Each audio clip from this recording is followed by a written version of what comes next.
Hi, this is Privateer Station, and today we're bringing you day 251 of Russian invasion in Ukraine with Olexiy Arestovych, Lieutenant Colonel, Advisor to the Office of the President of Ukraine, and Mark Feygin, Russian opposition politician.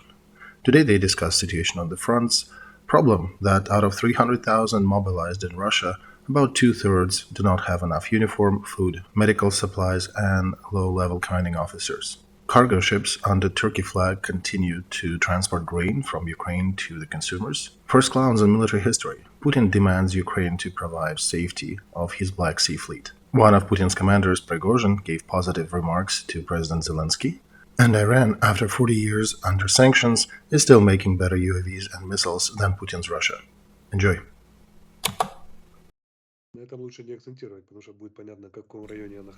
Better not accentuate that, because otherwise it will be pretty clear where I am located in what part of the city. Okay, we're starting another stream. It's Tuesday, November 1st, 6 minutes past 10 in Kiev and 6 minutes past 11 on Moscow time. We're doing another stream, day 251 with Olexiy Arestovich. Glad to see you, Olexiy.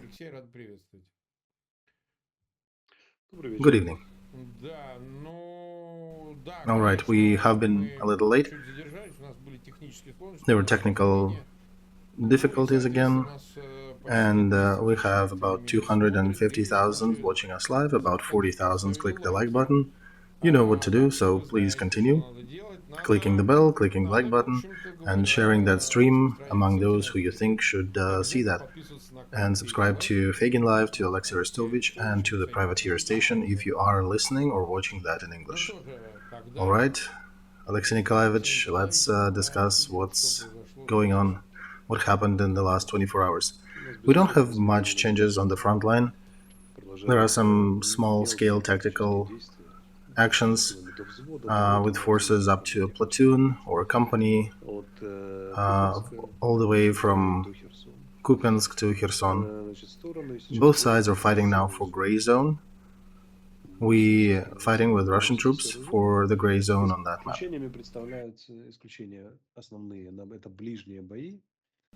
The different part is probably Bakhmut. That's where there's a lot more attempts from their side to continue pushing. And also Avdiivka, that's at the bottom of this map. Bakhmut is in the middle, a bunch of red arrows. Avdiivka was at the bottom, now it is on the top. And also Ugledar, you can see one red arrow at the bottom near the green and red area. So these are the parts where, for the most part, the active front, active warfare occurs. In other parts, it's mostly about UAVs, artillery. And if you watch the reports of our general command, every day they report about shooting up 3-4 command outposts, warehouses, equipment, groups of troops. These are the ones whom we managed to notice somewhere in the forest, somewhere hidden or on the move.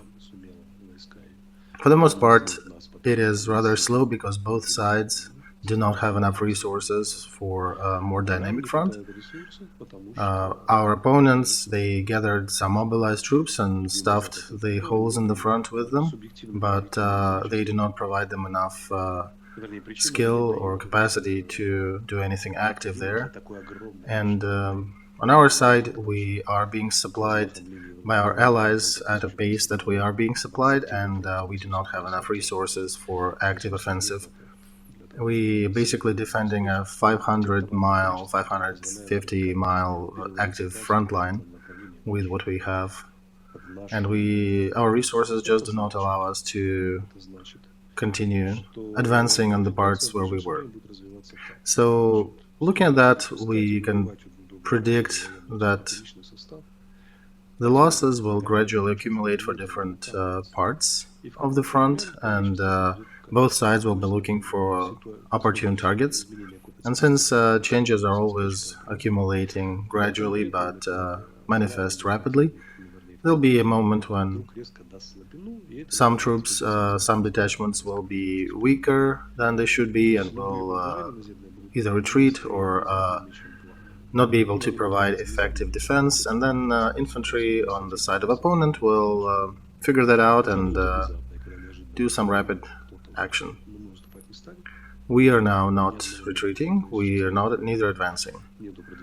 So Russian troops, we expect them to fold and to continue retreating a bit, especially in the places where they have more mobilized than any cadre.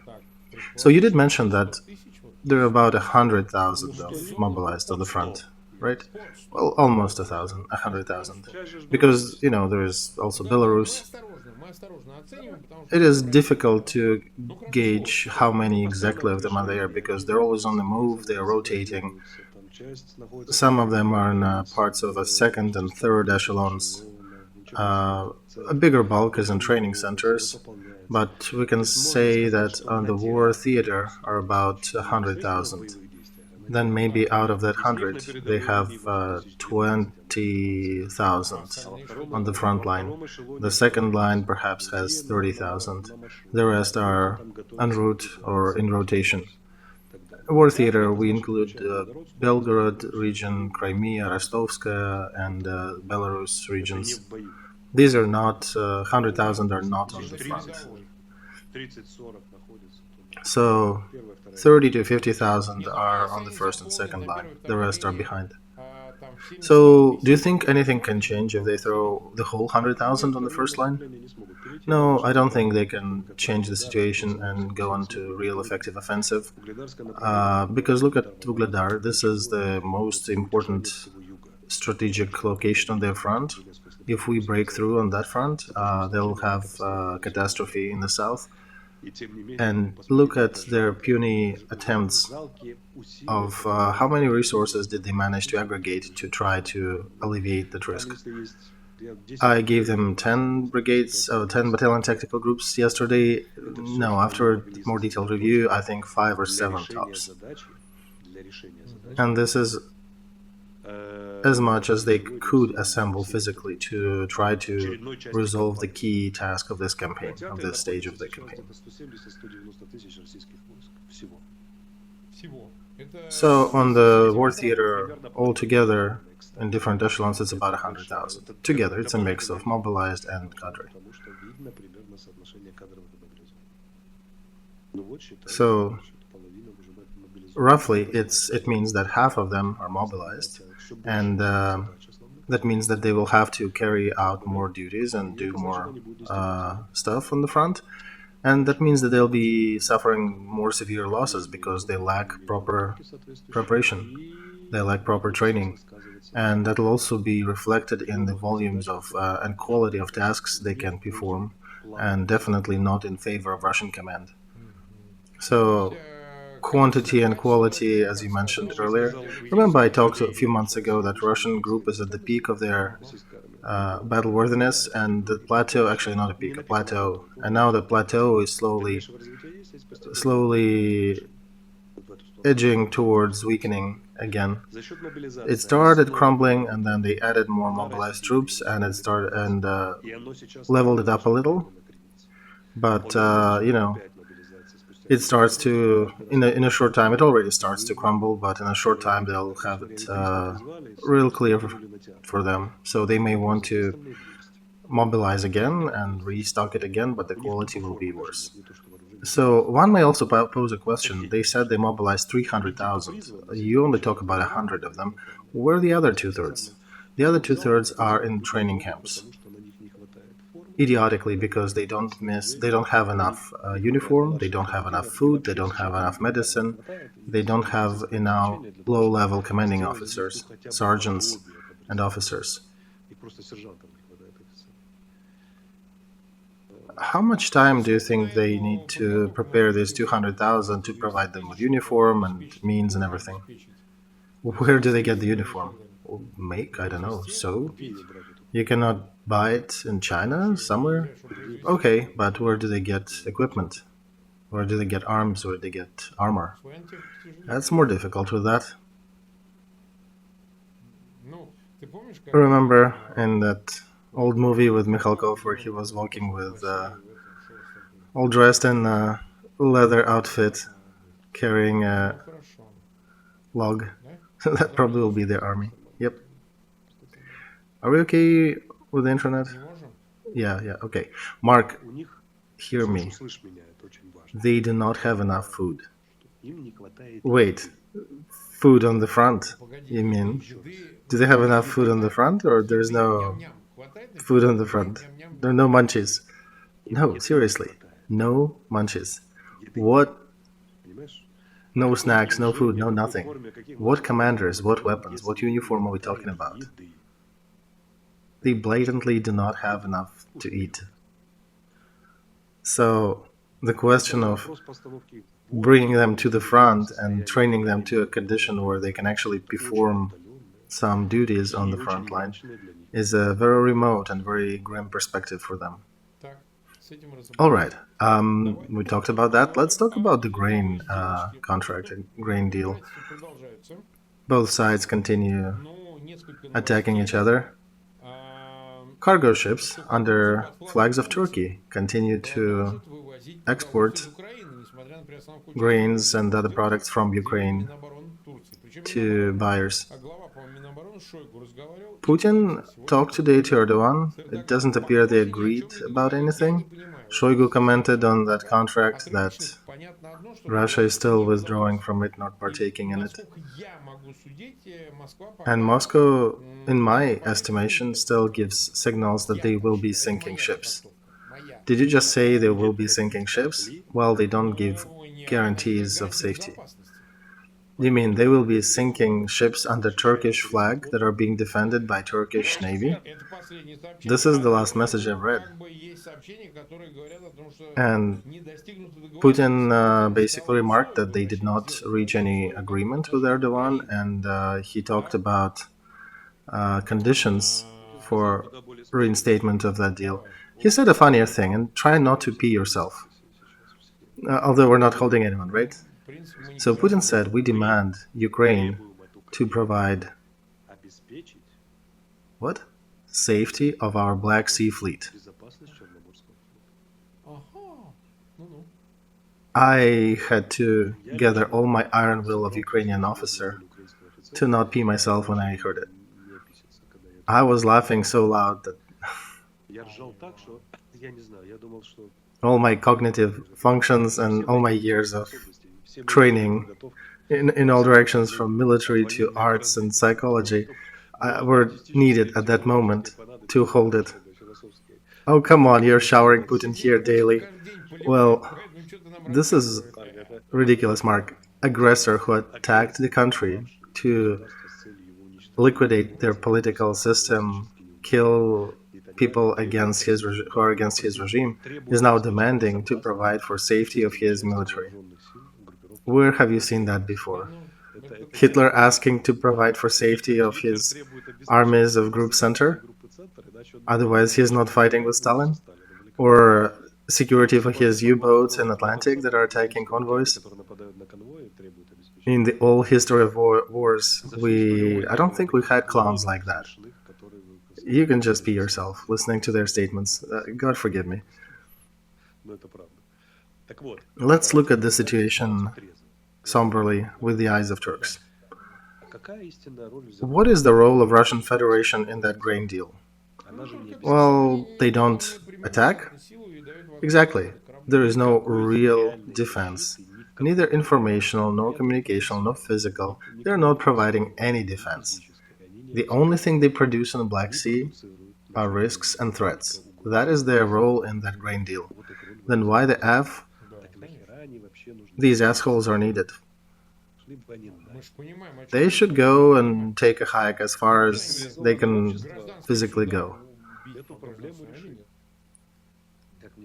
If there'll be a slightest threat to ships that are providing safety for grain transports to 100 million people in the northern Africa, I think the world will respond, and I think Turkey will be the first one to respond. And that's why negotiations are pretty rough, and that's why Putin comes back without any results, because I think Erdogan made it clear for them that That occurrence they had in Syria, where Turks destroyed some of Russian troops, will seem like an appetizer to the main course. And by the way, it's not just Turkey, it's also other NATO countries. There is Bulgaria, Romania, there is NATO air power that can be increased rapidly. And also, if need be, missiles can reach targets in the Black Sea from Mediterranean. American fleet wouldn't even need to get there too close. So, aviation component of that force can resolve any issue in the Black Sea in a few hours. And now Putin is being talked to from the position of power. Allies do not let him threaten Northern Africa and disrupt supply lines. And they're basically telling him to stop blackmailing, to stop turning into North Korea, that always turns to blackmail whenever they run out of rice. They're behaving like barbarians. Yes, they do so. So they'll be treated as barbarians. Yes, and deserved. You know, Western mills in this case, who can rephrase that? Western mills mill slowly but surely. Putin made a mistake here. He pissed off Erdogan. And Erdogan really doesn't have issues with attacking Russia whenever he needs. He showed that in Syria, in Libya, and other places. I don't think anybody. It's a secret that Turkey and Russia were fighting in Idlib directly. We're engaging in direct conflict in Syria, and Russian results were pretty dismal. Okay. We also talked yesterday about another thing, that so-called anti-Israeli resolution adopted by the United Nations. Today, people started digging in. What is that resolution? What are the details? So there is a viral post by Anna Zharova, who lives in Israel. She's a Ukrainian who lives in Israel, and she's the head of some org there. So she gave an interview to Fifth Channel, and in her post on Facebook, she's writing that she talked about elections in Israel and voting, in parentheses, in the first committee of United Nations. Since yesterday it was a very hot topic, and I asked myself a lot of questions that led me to conclude that we were manipulated. First, there is no anti-Israeli resolution and anti-Israeli voting, but there is a draft of a resolution with a number that officially is called the danger of proliferation of nuclear weapons in the Middle East, among other countries, Iran, Syria, Libya, etc. Again, this is not a final document, this is a draft of resolution from a committee. And the number ends with A apostrophe S double zeros. Whenever real documents always have a different letter with double zeros. So it appears that a draft by one of the committees was published as if it was a full document of United Nations. One newspaper, Jerusalem Post in Israel, published a journalist research into that, who published that information, who is really, that journalist is usually sympathizing to the right camp in Israel, that's Benjamin Netanyahu and his Likud party. No other media really picked this up, and it does not look like Israel had signaled Ukraine in any way that this voting is important for them. And by the way, who is the Israeli ambassador in United Nations? Yes, Gilad Ardat. He is that person is a representative of Likud party as well. So it is interesting that the party screaming bloody murder didn't even let Ukraine know their position before the voting. So it appears that somebody manipulated us here and screaming into things that didn't deserve that much attention. So we'll investigate that after elections and we'll see what actually unfolded. So it appears the problem is not as catastrophic. It's an issue, but it's not catastrophic still, right? An old Israeli military joke about that topic. It's 1970s. They're fighting with Egypt, Syria, and the others. A very young lieutenant is flying back to the airbase. After a flight, risking his life, he flew over enemy's positions to take some pictures of what's going on.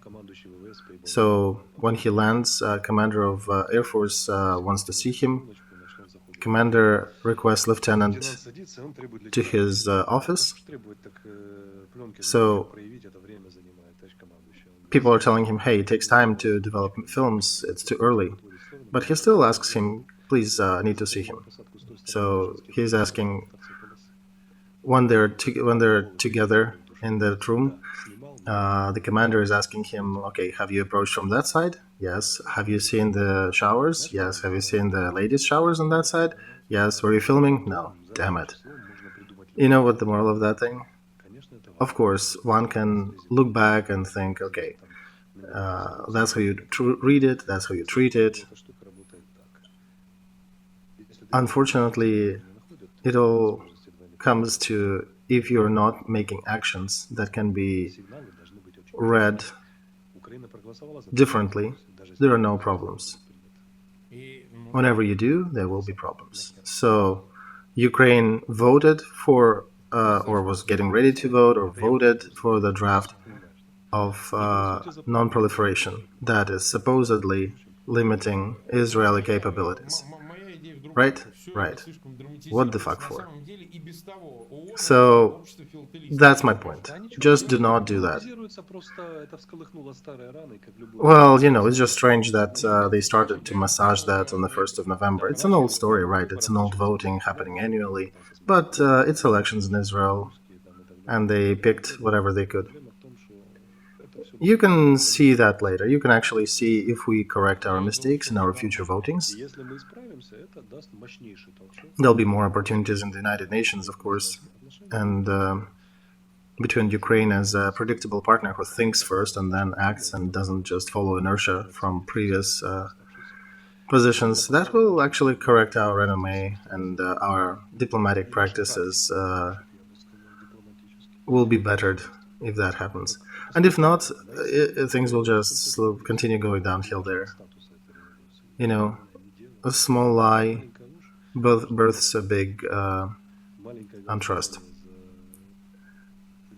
A small lie on a draft project can birth a big mistrust between partners. So the only way to alleviate that is to not vote for things like that. Of course, I think the opposing party definitely used the reason to interfere with elections because I kind of know what elections are in Israel. I've looked into that too, and the ripples that they caused and how far did these ripples go. So just, don't vote for that. It's like Arestovych, who says a lot of things that can be understood one way or another, and then it's being torn apart into different statements by different media. So here's the question: who's responsible, media or the person who used this word constructs? And the answer is both: media and, of course, the source, the one who is who is making statements that can be read both ways. So definitely playing these games with Russia, somebody tried to manipulate Israeli street opinion about it. Our opinion, we should not be voting for some idiotic stuff like that. All right, let's lighten the situation with another statement by Medvedev in his telegram. Let's talk about Medvedev and Prigozhin. That's more interesting. This is definitely more interesting. And hang on, hold your horses. Let's start with Medvedev, because we need to relax them a little bit. It's a known thesis in the West. Russia should not be allowed to win in this war. What it means in reality, follow the simple formal logic. If Russia doesn't win, that means Ukraine does. The goal of Russia is to destroy that regime, but Ukraine will keep that regime in the case they win, and they will return all territories annexed by Russia. So it will mean that these territories will be taken away from Russia. This will disrupt our territorial integrity, and that will lead to a direct reason for using Article 19 of using nuclear forces to prevent such occurrences. What if it's not a direct provocation or baiting into the Third World War with the use of nukes? The West is literally pushing the world to the Third World War, and only Russia is the guarantor of safety and peace. You know, back in the day, there was a stand-up comedian, Gennady Khazanov. I even knew him personally. So when I was little, his stand-ups were usually recorded on little tapes, and people were sharing them. So there was one wonderful piece there where let me rephrase it, sportsman with a different last name was penalized for hitting boxer Medvedev below the waist, because at the last moment boxer Medvedev pulled his underwear up to his ears. Yeah, his Calvin Klein underwear. So, it's we're discussing a person who is deteriorating rapidly, and I think he's drinking a lot, right? Yeah, he is. We should probably, somebody should publish after this war a little book of his phrases. You mean post-mortem? Well, that depends how it goes, but I think he deserves at least to be mentioned in the annals of this war. All right. This is a superior logic that needs special attention. That needs to be recorded for posterity. Look, perfect logic. We started the war, and you must let us finish it, and do not resist, because otherwise you want war. Yeah. But is it cooler than providing safety of the Black Sea Fleet? Yeah, right. And at the same time, we also request to provide, or demand to provide safety of the Black Sea Fleet, so we can launch missiles in safety. Yeah, that's dual statement. Call them 69. Yeah, let's just publish it under 69. Okay, let's talk about Prigozhin.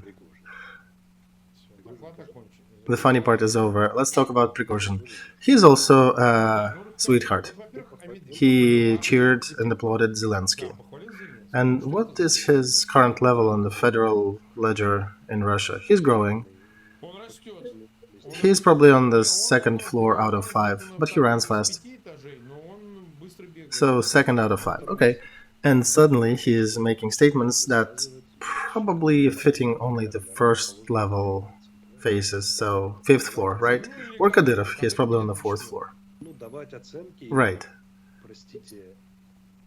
To give positive marks to the commander of the opposing side. Tough guy, etc. So I have a question. How many armies does Russian Federation have now? That is a good question. They have federal forces. They have Kadyrov's army.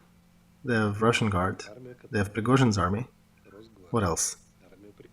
We have a lot of armies already, right? We have a lot of subjects that are starting to emerge. Are they emerging? Yeah, they are, right?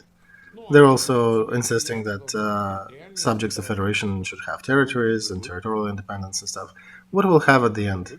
There is a chance we'll get a lot of different countries at the end. Look, we have different armies, we have different subjects. Logical flow of that would end up in having different countries. Russia perhaps will end up being a real federation. Each subject will have its own army, its own territory. They're walking real fast in that direction. We cannot even say, right, Russian power. We should say Russian powers. We cannot say Russian forces and as a singular unit. We should say Russian armies. Representatives of power. We should say Kremlin powers. And then we should also probably say powers of not Kremlin. Surovikin's army, Prigozhin's army, Kadyrov's army, army of inmates, army of Chmobiks, Buryat's army, armies of the early invasion, army of the DNR, army of the LNR. All that fights on this front and is called Russian Allied Forces. So if you count them separately, Russia technically has 8 different armies on the front. Each of them has a political cover as well. It starts to show up. Kadyrov had for a long time. Surovikin starts to get one. Soon they'll have media support and additional training capabilities. Soon there'll be more, and actually there already exist different Telegram channels where they discuss all the features of these armies. And Russia seems to be falling apart like wet toilet paper. It's almost like I would call it Operation Plural Powers. It's sort of a fragmentation going on in Russia, right? On the background of what's happening on the front. The most interesting is the steps that they will take. I'm trying to imagine who will we fight with March. Perhaps somebody will change sides and join us, or it might be some triangle in the front that will be fighting with one army, and then they'll be fighting between each other. It may happen that Surovikin's army may be attacked by both us and Kadyrov's, and Prigozhin's army is giddily approaching them from behind. It could be leading to a lot of interesting moments on the front later.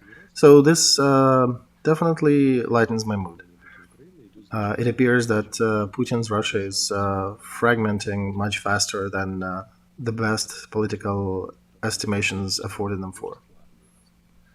That's good news. Look, just yesterday he made a statement, Prigozhin, that there was no mobilization of elites in Russia. That until the kids of oligarchs go fight in this war, the war cannot be considered people's war. Oh, this is playing with people. This is a very dangerous line. This is definitely anti-elite move. They don't like it there. It's people who need to be dying, not the elites. Well, Russian scheme, you know how it works. There are 3 schemes in Europe: Tsar, the nobles, and people. Russian scheme is Tsar with people against the nobles. German is Tsar and nobles against people. And French or British is nobles and people are against Tsar.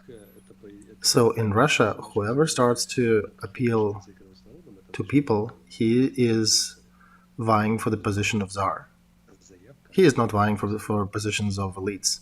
So now it's a cringe moment for Kremlin. They probably should really be alert. Did you see how Kadyrov hugged, what's his name, Mordvintsev? He appointed, the guy who was appointed instead of Lapin, right? It appears that they dragged, local teen gangsters dragged a high schooler, a slender one in glasses. They dragged him from school and told him, hey, tell everybody that we are the cool gang. And he's standing there and saying, yeah, we are a cool gang. I would not be able to imagine such a position of a Russian army. Who is running it? Who is running Russia? When a colonel general is being dragged by some second, third tier politician, what is going on in Russia? The Russia is really fragmenting, rapidly deteriorating. One idiot is threatening nuclear war, being an vice chair of National Security Council. Seriously, that's who's going to be making these statements? Well, army in general, at least the generalty, doesn't really like it. I don't know about the lower ranks, but the generalty is literally looking like idiots through a situation with Lapin, through all the appointments and stuff. International community, imagine Turks when they're negotiating with Russia, whom do they need to talk to? Who is one person representing all these powers? Who can talk to them? With Prigozhin, right? Who can provide for fulfillment of these international agreements? What if they have these, 10 different Prigozhins and everybody is pulling in their own directions? Like a bird, fish, and a crustacean. Everybody pulling in their own world. And can Russia even follow the obligations they agree to? And what will happen in a month or two? And then the next question, what about the nuclear weapons control?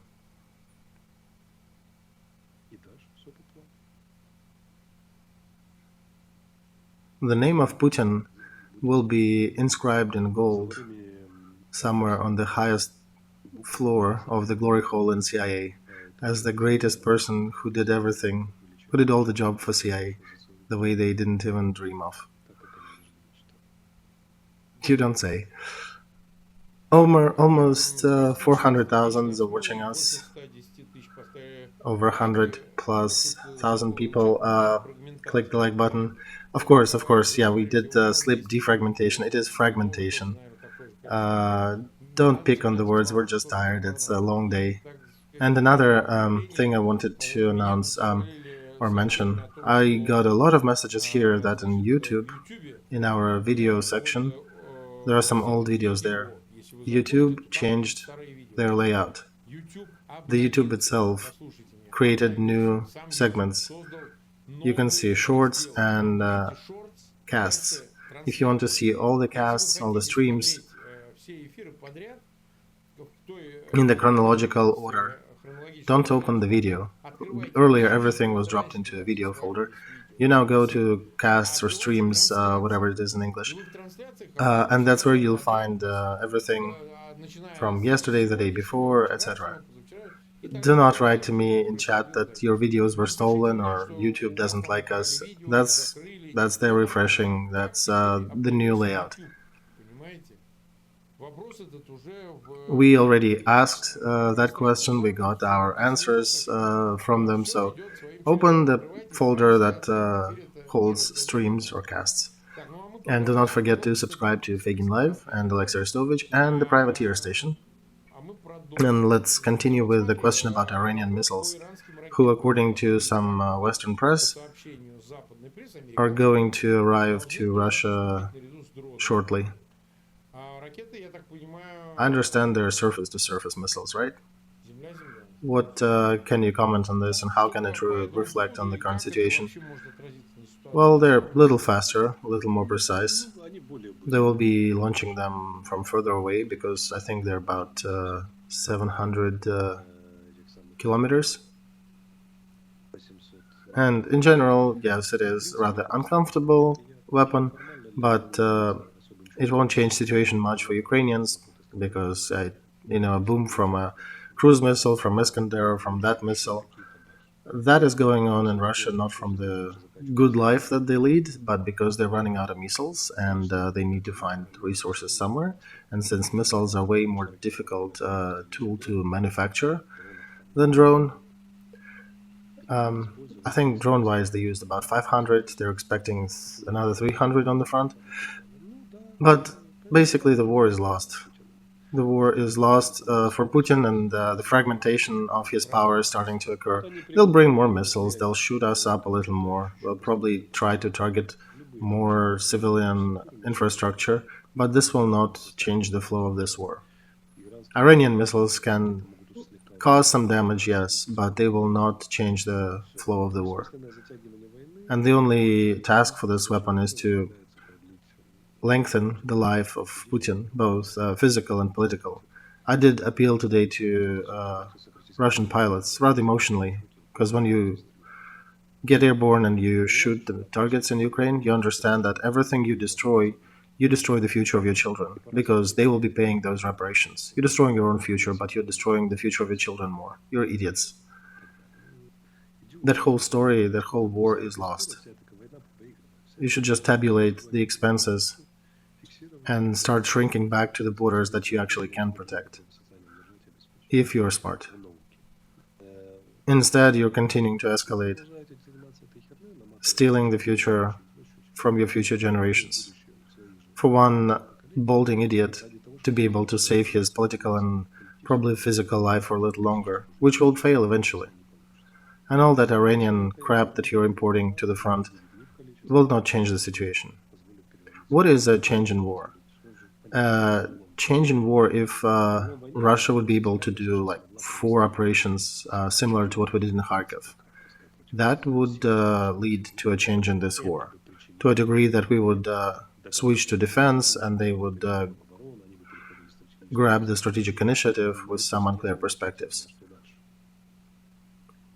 But what next, right? To capture more lands, capturing countries is difficult. It's not so easy. If they do 2 operations like that, that would not be enough. Even 4 operations, they basically just change the ownership of strategic initiative, but they don't change the war. So this war is lost for them in any outcome. They have no perspective. So they brought more missiles, and they shot up our infrastructure a little more. We'll start sitting 3 more hours without light.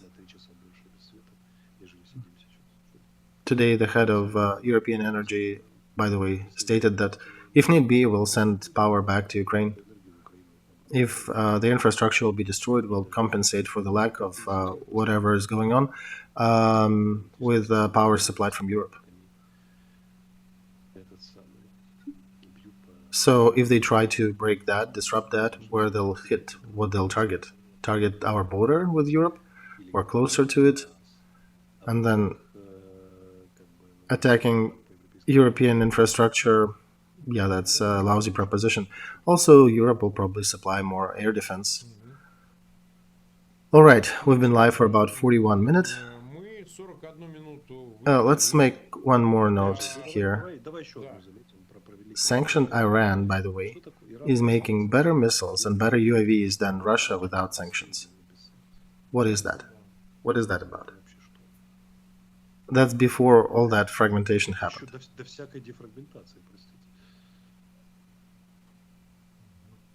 These are the results of Putin's management. Here is deindustrialization, definitely. There is nobody and there are no means to. Iran was sanctioned for 40 years. Is making better arms and in more quantities than Russian army. And Iran, by the way, is leading 3 wars in the region more successfully than Russia does. With whom? With Israel, with dynasties of the Persian Gulf, with United States and coalition. And they're managing. They're also supporting Hezbollah. The bad actor they are, they're more effective.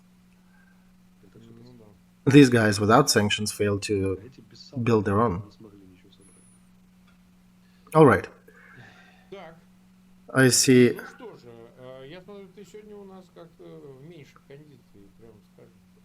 You are a little quieter today. How are you feeling? I just got a little more sniffles. That's not good news, but I do sincerely hope that you'll feel better by tomorrow. We've been almost 43 minutes live, and we have a little bit under 400,000 watching us.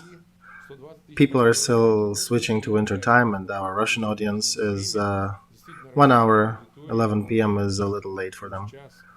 So they'll probably be watching recordings.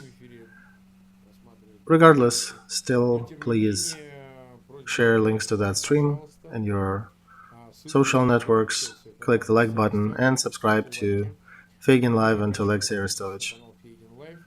in the description of this video. And if you're watching or listening to that in English, subscribe to the privateer station. Are you coming tomorrow? You'll be okay? Yeah, the trooper runs as much as he can and then as much as he has to. I'll be here. Okay. Well, wait for you here. Say hi to everyone who is around you. Hi to everyone. Everyone says hi back. And come back tomorrow. Oh, by the way, can I say hi to my mom? Dear mom, I love you. I love you to pieces. Thank you for the advice that you're giving me. She's texting me here how to cure myself. I love you, the best in the world. You're the best. Thank you so very much. Well, say hi to your mom. We love her as well, and we'll see you tomorrow.